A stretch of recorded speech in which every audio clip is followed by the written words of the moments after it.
भ्रष्टाचार के घोटाले एक के बाद एक बाहर आ रहे हैं। 2G स्पेक्ट्रम, कॉमनवेल्थ गेम्स, आदर्श हाउसिंग सोसाइटी, ऐसे एक के बाद एक मेगा बाहर आ रहे हैं। मित्रों, इसी परिप्रेक्ष्य में इन सभी विषयों को लेते हुए हम हमारे इस राष्ट्रीय आंदोलन का शंखनाद, शंखोद्घोष ऐतिहासिक रामलीला से कर रहे हैं। जैसे जेपी आंदोलन और आपातकाल के खिलाफ, तब के सर्वाधिकार के खिलाफ जो जंग हमने लड़ी थी वो रामलीला से शुरू हुआ था, वैसे ही आज के दिन में हम इस अभियान शुरू कर रहे हैं। हमारे पूरा दिल्ली प्रदेश से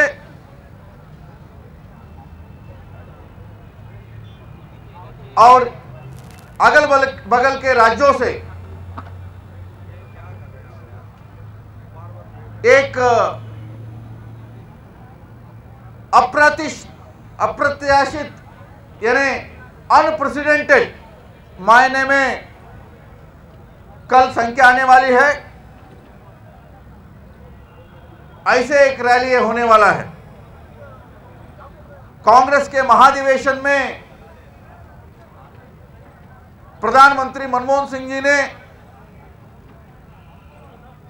जो भ्रष्टाचार के संबंध में कहा, 2G स्पेक्ट्रम के स्कैम के बारे में कहा, वो हास्यास्पद है। यदि प्रधानमंत्री मनमोहन सिंह पीएससी के सामने आने के लिए तैयार है, पीएससी के सामने मौजूद होने के लिए तैयार है, हम प्रश्न पूछना चाहेंगे, वो जेपीसी से पीठ पीछे करके क्यों भाग रहे हैं? जेपीसी के लिए क्यों तैयार नहीं है? उनका क्या आपत्ति है? वो पूरा देश के सामने खुलासा करे। प्रधानमंत्री जो कटघरे में है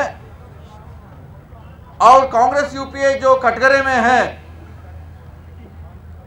वो जब ऐसे जांच बैठेगी, उसके सामने हाजिर होने के लिए तैयार रहना चाहिए। वो खुद ऐसे फोरम को तय करे,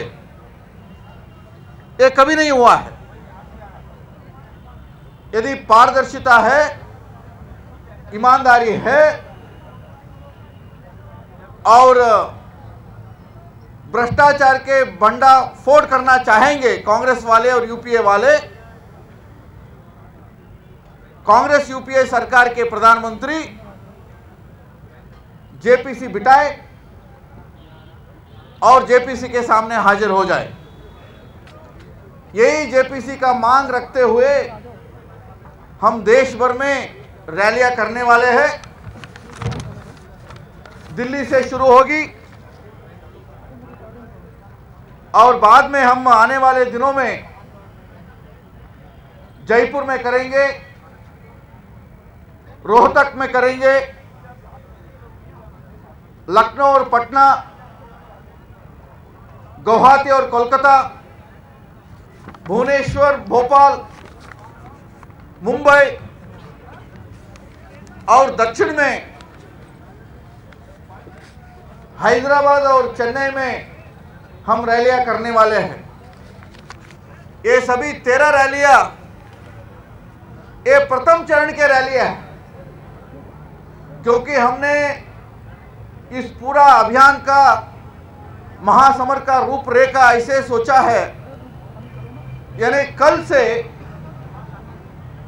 बजट सत्र के शुरुआत तक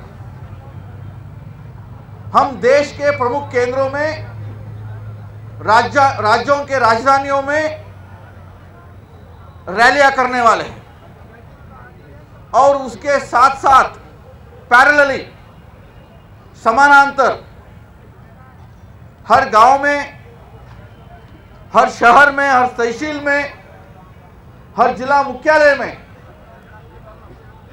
हम धरना हड़ताल करने वाले हैं, मोर्चा निकालने वाले हैं, आम सभाएं करने वाले हैं। यानी जिसको कहते हैं टू प्रोंग्ड स्ट्रैटेजी, यानी ऊपर एनडीए के सभी नेता एकजुट होकर के देश भर में अभियान करें और उसके नीचे एनडीए के सभी घटक दल एकजुट होकर के गांवों तक, शहरों तक, कस्बे तक जाए। ऐसे पूरा 2.5 महीने का जनजागरण का हमने सोचा है और ये पूरा जनजागरण के बाद अगले सत्र में, बजट सत्र में हम प्रवेश करने वाले हैं। और हम ये भी मानते हैं इस महाअभियान में, इस महाअभियान का नेतृत्व एनडीए कर रही है, लेकिन एनडीए के साथ जो कांग्रेस विरोधी पार्टियां हैं वो भी जुड़ सकते हैं। उस दिशा में इस अभियान को हम लेके जाने वाले हैं और इस अभियान का अंतिम लक्ष्य एक ही होगा, यानी नई दिल्ली से कांग्रेस पार्टी के सरकार को, यूपीए के सरकार को उखाड़ के फेंकने का। कल 22 तारीख से केंद्र के कांग्रेस यूपीए सरकार की उल्टी गिनती शुरू हो जाती है, काउंटडाउन। यानी पिछले 1.5 साल में यूपीए 2 के अवतार में, उससे पहले 5 साल में जिस रवैये से यूपीए सरकार चल रही थी, अभी आम जनता को लग रही है इस कांग्रेस का और यूपीए का कुशासन को हटाना ही चाहिए, क्योंकि केंद्र के कांग्रेस और यूपीए सरकार का 3 ही स्वरूप है, एक भय का, एक भूख का और एक भ्रष्टाचार का। आतंकवाद, अलगाववाद और माओवाद का भय, महंगाई और बेरोजगारी का भूख और ये सभी घोटालों का भ्रष्टाचार, ये तीनों चीजें हैं। ये तीनों चीजों को लेते हुए एनडीए इस अभियान को छेड़ रही है। कुमार जी, क्या शिवसेना भी आएगी जिस तरह से कल उन्होंने नाराजगी जताई है? सभी एनडीए के घटक दल हमारे मित्र दल है, सबसे बात हो गई है। जब अडवाणी जी ने एनडीए के तरफ से पत्रकार वार्ता की थी, उसमें शिवसेना सहित सभी भाग लिए थे, अकाली दल से, जेडीयू से, भारतीय जनता पार्टी से, और कल भी सब आने वाले हैं। आपने सब जगह का नाम लिया, लेकिन कर्नाटक का नाम आपने नहीं लिया। हम 13 स्थानों का नाम लिया है।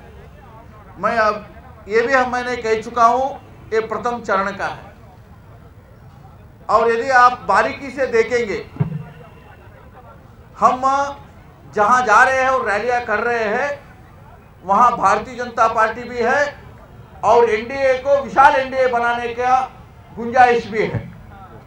ऐसे आंध्र प्रदेश, ऐसे तमिलनाडु जहां चुनाव भी है, ऐसे गुवाहाटी, ऐसे असम, ऐसे पश्चिम बंगाल, ऐसे रोहतक हरियाणा, ऐसे सभी स्थानों का हमने आपके सामने रखा है। जैसे कांग्रेस कुशासन कर रहे हैं, इस कुशासन के खिलाफ, भ्रष्टाचार के खिलाफ एक व्यूह रचना भी करना पड़ेगी, एक रणनीति भी अपनानी पड़ेगी, और रणनीति के तहत से हम पहले ये 13 केंद्रों में कर रहे हैं। ऐसा तो नहीं है आनंद कुमार जी कि आपको डर लग रहा है कि भ्रष्टाचार के मामले में आपके मुख्यमंत्री जो है वो भी घिरे हुए, नहीं तो तमाम जगहों पे कर रहे हैं, तो बेंगलोर में भी करना चाहिए, ऐसा लगता है? मैं आपको बता रहा हूं ना, हमारे पूरा देश के 28 राज्यों के राजधानियों में हम रैलियां करने वाले हैं। प्रथम चरण में इन 13 केंद्रों में हम करने वाले हैं। आपने कहा कांग्रेस विरोधी दलों को सबको आह्वान किया कि लालू और पासवान को भी आपने कहा है, मुलायम सिंह यादव जी को। मैंने ये कहा, यानी एनडीए का ये अभियान है, एनडीए शुरू किए है, और चलते चलते ये राष्ट्रव्यापी आंदोलन बन जाएगा। और हम उम्मीद रखेंगे, जैसे संसद के अंदर सब एकजुट हो गए थे, वैसे बाहर का भी स्थिति बन सकती है, ये हम उम्मीद रखते हैं। जी, कर्नाटक से जुड़ा हुआ है हालांकि सर, कर्नाटक में एक एडवर्टाइजमेंट छपा है वहाँ के लोकल अखबारों में, जिसमें 2007 में एक किसान ने कर्ज न दे पाने के बाद परेशान होकर आत्महत्या कर ली थी, और आज उसकी फोटो लगाकर अखबार छापी गई है कि येदियुरप्पा सरकार आने के बाद हमारी जिंदगी बदली है। उनकी फोटो लगी हुई है, 3 साल बाद उनके पास। यदि कोई सरकार 3% ब्याज दर में किसान को ऋण दे रहा है पूरा देश में, वो कर्नाटक के बीजेपी की सरकार है। और हम ये भी वादा कर चुके हैं, पंचायत चुनाव के बाद 1% ब्याज दर में हम ऋण देने वाले हैं। इसलिए किसान स्नेही सरकार हमारी भारतीय जनता पार्टी के कर्नाटक की सरकार है। लेकिन वो फोटो तो जो मरे हुए हैं उनकी कर्ज की वजह से आत्महत्या की थी, उसके बावजूद भी उसकी फोटो छापी गई है कि यहाँ विकास के कारण वो अपने आप को दिखा रहा है। फोटो छापना क्या गलत नहीं है? मैंने ये कह दिया ना, लोग जानते हैं, वहाँ के किसान जानते हैं। बाद में जब पंचायत का चुनाव का नतीजे आएंगे, आपके सामने भी स्पष्ट हो जाएगा। यानी पूरा जनस्नेही और किसान प्रेमी सरकार हमारे भारतीय जनता पार्टी की सरकार है। आपने कहा कांग्रेस की तरफ से अभी खासकर महंगाई पर और प्याज के मुद्दे पर कहा गया है कि राज्य सरकारें भी इसके लिए जिम्मेदार हैं और हर जगह दुकान नहीं वो खोल सकते हैं। सलमान खुर्शीद का भी, यानी सलमान खुर्शीद जी किस मायने में ये सब कह रहे हैं, मैं समझ नहीं पा रहा हूँ। क्योंकि यदि अटल जी के कार्यकाल में, यानी 6 साल के एनडीए के कार्यकाल में बढ़ती हुई महंगाई के ऊपर हम काबू पाए थे, और जीवनावश्यक वस्तुओं को दर को हमने संभाले थे। पिछले 7 साल में क्या हो रहा है, ये बहुत बड़ा प्रश्न चिन्ह आम जनता के सामने है। इसलिए महंगाई केवल मात्र विफलता नहीं है, महंगाई को हम विफलता इसे नहीं ठहरा रहे। महंगाई भी एक महा घोटाला है। जैसे 2G स्कैम है, जैसे CWG का स्कैम है, जैसे आदर्श हाउसिंग सोसाइटी का स्कैम है, ऐसे महंगाई भी एक महा घोटाला है। उस महा घोटाला का कारण कांग्रेस यूपीए सरकार है। एक और आंदोलन शुरू हुआ है अनंत कुमार जी, एक और आंदोलन शुरू हुआ है, गुर्जर आंदोलन, उसके बाद में क्या राय है जी? गुर्जर आंदोलन भी शुरू हुआ, उसकी क्या राय है? मुझे लगता है कल का हमारे महारैली के और ये भ्रष्टाचार के खिलाफ महासंग्राम के शंखोद्घोष के परिप्रेक्ष्य में हम ये पत्रकार वार्ता कर रहे हैं। बाकी विषयों के बारे में हमारे जो प्रवक्ता है वो सब आपसे बात करेंगे। इसलिए मेरा भी निवेदन है, आप सबसे इसी विषय के ऊपर फोकस करें। धन्यवाद।